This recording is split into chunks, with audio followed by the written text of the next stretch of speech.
I'm Cassandra. The courthouse steps were ablaze under my feet, the sunlight reflecting off the white stones so brightly it was almost blinding. I clutched the file folder so tightly that my knuckles turned white. Every step felt like a release from 1,000 pounds of shame. I remembered the moment I stepped out of that house, the door clicking shut behind me, and the crash inside, as if the past had finally shattered. The lawyer was beside me, struggling to keep up, breathing heavily. "You okay?" he asked cautiously. I nodded, though a tremor ran through me. "I will be," I said, my voice steadier than I felt. As we entered the courthouse, the blast of cold air made me shiver. It smelled of stale coffee, paperwork, and a strange kind of hope. When we reached the clerk's window, my phone vibrated incessantly in my pocket. I didn't need to look to know it was them, my father, mother, and brother. I ignored it. The clerk, a tired woman in thick glasses, glanced up. "What can I help you with?" My throat went dry, but I managed to say, "I need to file this will." The lawyer handed her the paperwork, his hand steady now. "Everything is correct. All signatures are final." The clerk flipped through the pages, scanned them, and then nodded. "Looks clean. It will be processed today."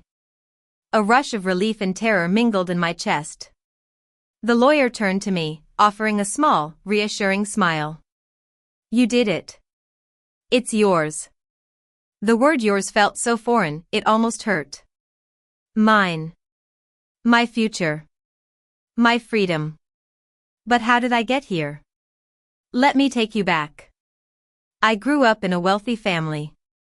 My father, Henry, was a successful businessman, and my mother, Victoria, was a socialite. They had high expectations for their children, and I, unfortunately, never seemed to meet them. My brother, Ethan, was their golden child, always obedient and following in their footsteps. My sister, Lily, was charming and popular, fitting perfectly into their world. I was different. I had a free spirit, a love for art and music, which my parents saw as a waste of time. They constantly belittled me, made me feel like I was a disappointment. I remember the cold dinners alone, the birthdays forgotten, and the tears I wiped away in silence. My grandfather, Arthur, was the only one who saw me for who I was. He was a kind and gentle man, always encouraging me to follow my dreams. He would sit with me for hours, listening to my ideas and stories. I was his favorite, and he made no secret of it. This, of course, only made my parents more resentful of me. When my grandfather passed away, I knew something was off. I wasn't invited to the reading of the will. I found out about it by chance, and when I showed up, the atmosphere in the room was icy. My parents and siblings looked at me as if I were an intruder, not their own flesh and blood. There was no seat for me at the long oak table, and their cold smiles held no welcome. The lawyer, Mr. Thompson, coughed nervously, shuffling a stack of papers. "I'm sorry," he said, his voice trembling, "but there's an issue." My father's lip curled in annoyance. "What issue?" "Mr. Thompson cleared his throat again, his eyes darting towards me. "Her name," he stammered, pointing at me with a shaking hand, "is the only one on the will." It was like a bomb had gone off in the room. My mother's face went pale, and her mouth snapped shut so fast I thought she might bite through her tongue. Ethan's hands clenched, his knuckles turning white. Lily froze mid-sip, her wine glass tipping dangerously in her grip. My father's voice dropped to a hiss. "That's impossible." Mr. Thompson pushed his glasses higher on his nose. "It's very clear. Everything, the house, the accounts, the land worth over $5 million, is left to Cassandra." I felt the air around me turn thick and poisonous. For a moment, a flicker of relief rose in my chest, until I saw the way my father looked at me, like I'd personally betrayed him just by existing. "You weren't invited for a reason," he spat, his eyes burning with something almost inhuman. I swallowed hard, steadying my voice. "Why?" Lily slammed her glass down, the red wine splashing across the white linen. You don't deserve it, Cassandra, she snapped. Grandpa meant to give it to us. I shook my head, my heart pounding so hard I thought it might break through my ribs. That's not what he wrote. That's not what he wanted. My father stood up, his hands trembling as he barely held back his rage. You're making a mistake coming here, he growled. But I wasn't backing down. Not this time. I straightened my shoulders and planted my feet on the floor like roots. If they thought I was leaving empty-handed, they were wrong. A shiver ran down my spine as Mr. Thompson slid the papers closer to me, his eyes full of dread. Before anyone else could speak, Lily threw her napkin down and started to rise. She practically lunged across the table, her voice rising with a shrill panic that made the chandelier tremble. You can't just show up after everything, she shouted, her eyes wild. You think you're owed this? I stayed perfectly still, letting her words wash over me like stale rain. It's not about what I'm owed, I told her, my voice even. It's about what Grandpa decided. She let out a harsh laugh. Grandpa was senile, Cassandra. He didn't know what he was signing. Mr. Thompson flinched. That's not correct, he stammered. I met with him personally many times. His mind was sound. My mother's icy voice sliced through the chaos. You shouldn't even be here, she hissed. We made sure you wouldn't find out about the reading. I blinked, feeling the poison of those words settle in my bones. You hid it from me? My father didn't flinch. Of course we did. You're a disappointment. You always were. Something in my chest burned, then went cold. And you thought stealing my inheritance would fix that? He slammed a hand against the table so hard that the wine glasses rattled. You don't deserve that money. I looked at the papers Mr. Thompson had laid out, my name printed clearly, undeniable. I do, I said quietly, because Grandpa knew the truth. Ethan finally spoke up, his voice dripping with disgust. You really think you can just take the house, the land, after we took care of everything while you ran away? My jaw tightened. I didn't run, I snapped. I escaped. His face flushed crimson, like I'd slapped him. You'll regret this. I stood up, gathering the papers into my bag with shaking hands. No, I said, steady now. For once, I won't. Lily pounded the table again, splintering the wood. You're going to destroy this family, Cassandra. I felt something twist behind my ribs, maybe regret. But then I remembered every night they locked me out, every day they turned their backs, every moment they reminded me I was less. Maybe this family needs to be destroyed, I whispered. Mr. Thompson cleared his throat, afraid to meet anyone's eyes. Cassandra, you need to sign to confirm acceptance. I nodded, pen in hand. A weight lifted off me as the ink touched the paper. Just as I drew the final curve of my name, my father's voice came crashing back. Put the pen down, he barked, the words landing like a gunshot. His voice was shaking, with rage, with fear, maybe with the final realization that he couldn't control me anymore. I set the pen down anyway, slowly, deliberately, then looked him dead in the eye. Why? I asked. So you can steal it? His jaw clenched, a muscle ticking in his cheek. You don't understand what you're doing, he spat. Lily shoved her chair back so violently it nearly toppled. Cassandra, think about what you're doing, she pleaded. If you take this money, you ruin everything. I raised an eyebrow. Everything you built on a lie? She hesitated, her face twisting. We deserve it more than you, she choked. We stayed. We obeyed. You left. I let out a bitter laugh. I survived, I corrected her. That's different. My mother slammed her napkin on the table, her voice dropping to a low, poisonous hiss. Don't you dare talk about surviving. You wouldn't even have a roof if it wasn't for us. I stared at her, my pulse steady as a war drum. That roof had holes you never bothered to fix, I shot back. Don't pretend you saved me. Mr. Thompson shifted in his chair, clearly wishing he could melt through the floor. Legally, the will is final, he stammered. I have to file it today. Ethan growled. If you do, you're siding with her. Mr. Thompson swallowed hard. I'm just doing my job. My father stood up, towering over the table. If you walk out of here with those papers, he said, his voice shaking, you will never set foot in this family again. My throat tightened, the old wound of being unloved threatening to reopen. But then I remembered Grandpa's letter, his scrawled words telling me I was the only one who ever saw him. I already lost this family, I said, each word measured. I don't need to lose myself, too. Ethan's chair crashed to the floor as he lunged toward me, his eyes wild. But Mr. Thompson jumped between us, his voice trembling. Don't, he warned. You'll regret it. Ethan froze, breathing hard, his fists clenched. I picked up the signed document and folded it carefully, the paper warm against my skin like a living heartbeat. No one was taking this away from me, not again. Just as I turned for the door, my mother's voice cracked behind me. Her voice ripped through me, sharp as broken glass. I turned, my hand on the doorknob, my heart thundering against my ribs. She stood there trembling, her mascara smudged, clinging to the table like it was the only thing keeping her upright. If you do this, she rasped, you will destroy this family. I let the weight of her words sink in, then shook my head.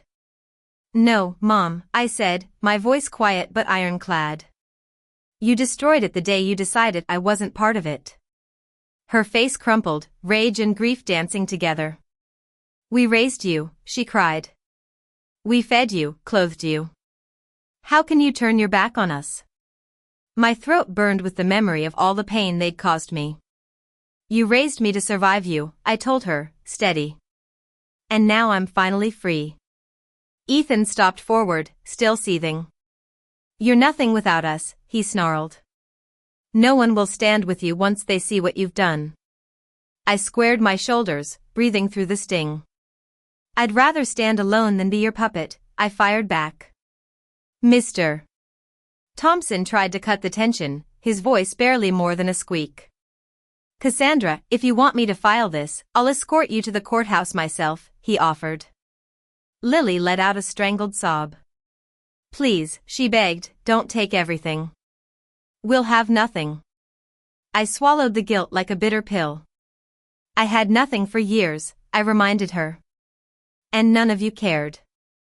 My mother stepped forward again, her hand shaking as she reached for mine. Cassandra, sweetheart, you don't understand.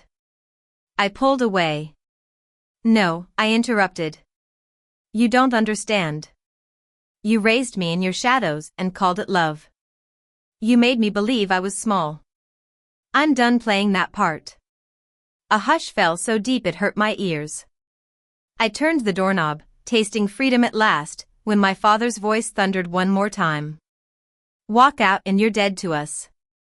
I paused, let the ache settle, then turned back with a calm that surprised even me. Then consider me reborn, I said, stepping through the doorway without looking back. Now, here I am, standing in front of my new old house. The ride back felt like a dream I never dared to have. The world outside passed in colors so bright they almost hurt. My hands rested on the folder in my lap, the lawyer's stamped receipt still tucked inside. As I pulled into the driveway, I saw the front steps, the same cracked tiles Grandpa used to complain about, and I felt something shift in my chest. Home. I stepped out, my keys trembling in my hand. Breathing in the quiet, I unlocked the door and stepped inside. The place was exactly how I remembered it. The faint smell of old wood, the framed photos on the hall table, the echo of memories that had never quite been mine to keep. Until now.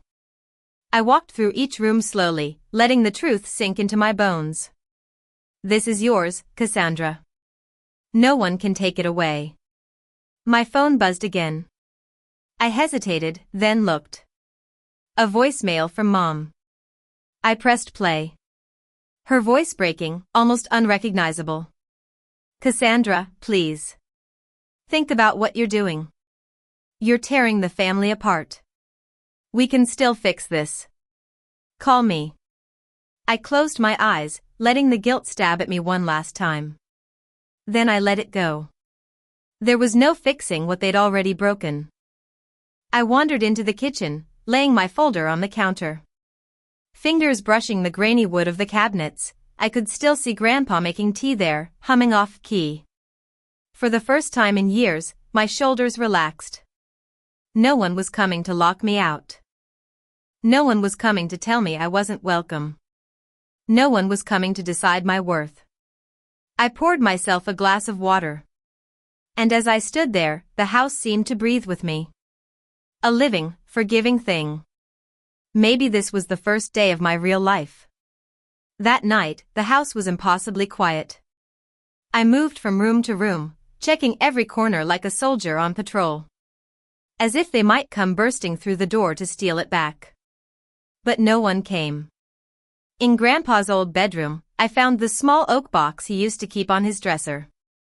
My hands trembled as I opened it. Half expecting to find it empty, but there it was. A faded family photo. Me, maybe 8 years old, clinging to Grandpa's side with the biggest grin, while the rest of them looked away. I traced my tiny smile with a fingertip. My heart twisted. He'd known. Even then, he'd known I was alone in a crowded house. I sank down onto the bed, letting the exhaustion hit me like a wave. The clock ticked on the nightstand, steady and calm.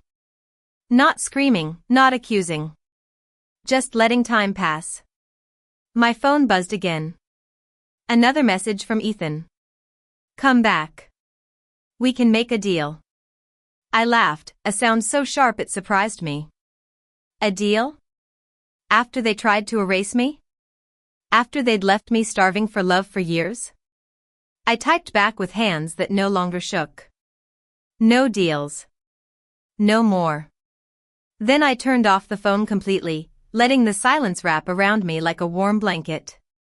Outside, the wind rattled the old shutters. But the house stood strong. Refusing to fall. So would I. I closed my eyes and let myself dream. Really dream. For the first time in years. About painting the porch, planting flowers out front, cooking a meal that didn't taste like pity. Tomorrow, I would go through the documents again, call the bank, change every lock, make this place safe. Truly mine. No one would ever take it away. And for the first time, I realized I wasn't afraid of what came next. I was ready to build a life that no one could rewrite. No matter how many times they tried. The next morning felt like a rebirth. I woke up with the sunlight spilling through Grandpa's old curtains, warming my face in a way I'd almost forgotten. There was no shouting, no guilt dripping through the walls. Just the soft creak of floorboards beneath my feet. I padded down the hallway, still half in a dream, and stepped onto the porch. The air was sharp and clean, carrying the promise of something better. My phone stayed shut off on the kitchen counter. I refused to let their poison follow me into this new day. Instead, I sat on the porch swing, looking over the yard I'd once believed I'd never see again. For a moment, I let myself remember it all. The cruel words, the cold shoulders, the quiet tears no one ever noticed. Then I let those memories go. Grandpa had trusted me with this place because he'd seen something they refused to see. My heart, my strength, my ability to build something whole out of all their brokenness. And I would honor him. Not with revenge. But with peace. I'd paint these walls in colors I chose. I'd fill these rooms with laughter I could believe in. I'd sleep under this roof, knowing no one could ever push me out again. If they came back for me, I'd stand tall. If they tried to steal from me again, I'd fight. But I wouldn't let them shrink me anymore. This was my beginning. My chance to write the ending they'd never allow me to have. For the first time, I wanted to live, really live, without apology. I looked up at the sky, whispered a quiet thank you to Grandpa, and let a smile stretch across my face. This was mine. This was enough. And nothing, no family, no past, no poison, would ever strip it away again.